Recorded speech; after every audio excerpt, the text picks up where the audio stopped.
আমি কিছু কিছু পালা গানে অংশগ্রহণ করছিলাম গোপনে। এটা কয় কি তো উইনা দেই যাহা মিথ্যা কথা, একবারে খায় গাঞ্জা আলাপ করে গাঞ্জার মতো।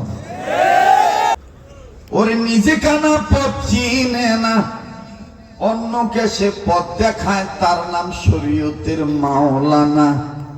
বাবা মসজিদে ঘরে আল্লাহ থাকে না, বাবা মসজিদ ঘরে আল্লাহ থাকে না। সোনার হার বেশ্যার গলে নামাজ পড়ব আমি কোন জমিনে? ইবলিস শয়তান সেজদা দিয়া নাপাক কইরা থইল জমিনে।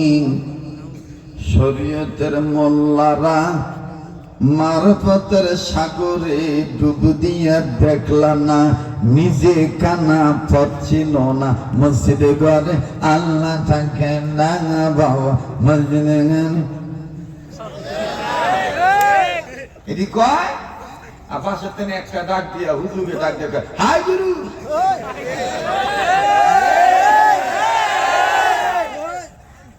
আমি আবার এক রজব দিছি।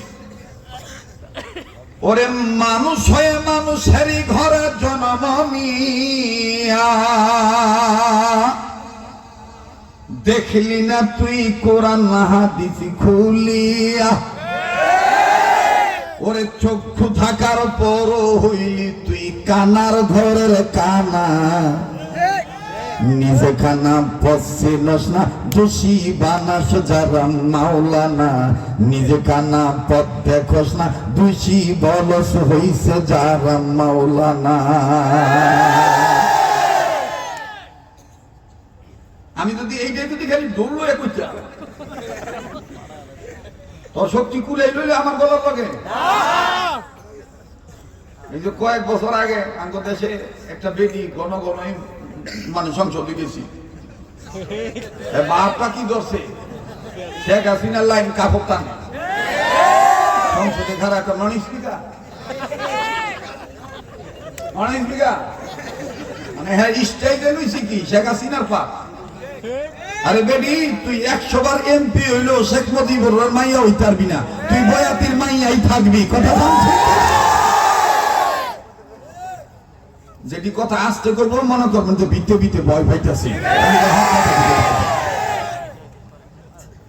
এই বেটি হুজুর করে খাবে তুলছে সংসদে মাননীয় স্পিকার। আরে মোলামাগণ এরা নিজেরাই শুধু মনে করে ওনারাই সিয়াসাতের হাদিস পড়ছে, আমরা জানি না। না মাননীয় স্পিকার, এ ধারণা ভুল। আমি নিজেও সিয়াসাতের হাদিস পড়ছি, বুখারী, মিশকাত, মুসলিম, আবু দাউদ, ইবনে মাজাহ, নাসাই শরীফ। আমি এটা হুন্না কই বেটি কয় সিয়াসাতের হাদিসের মধ্যে মিশকাতই করতে যারা আলেম ওলামা আছে এরা বুঝালছে সিয়াসাতের হাদিসের মধ্যে মিশকাত আছে। ও হ্যাঁ সাভাবাদী কইরা সবসময় চলন যায় না। এইবার যখন লাল বাতি জ্বলে উঠছে আমি দুঃখ করে কয় জাতি আমাকে চিনল না। এই জন্য আমি সিদ্ধান্ত নিয়েছি আগে পে করে খাবো। তোরা না করছে কেদা কথা কয় না, তোরা কথা কম খালি নিজে বলবেন ডাক নাম লক্ষ্য করবেন কেডা জব দেয় না, যেটা জব দিব না মনে করবেন তো ভিত্তে ভিত্তে হ্যাঁ এইটার গুরু চলবো কি চলবো না। এই বেটি একবার একটা গান ছাড়ছিল, এটার জব আমি দিছিলাম, তবে সুরটা ওরই কিন্তু কথা আমার করতাম আমি করতেছেন। এই বেটি কইছিল খালি বাড়ি পাইয়া বন্ধু খুব খাওয়াইতে চায়।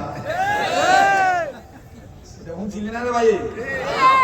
কয়েক বছর আগে অনেক মার্কেট পাইছিল না, এরপরে তো আবার মার্কেট পাইল।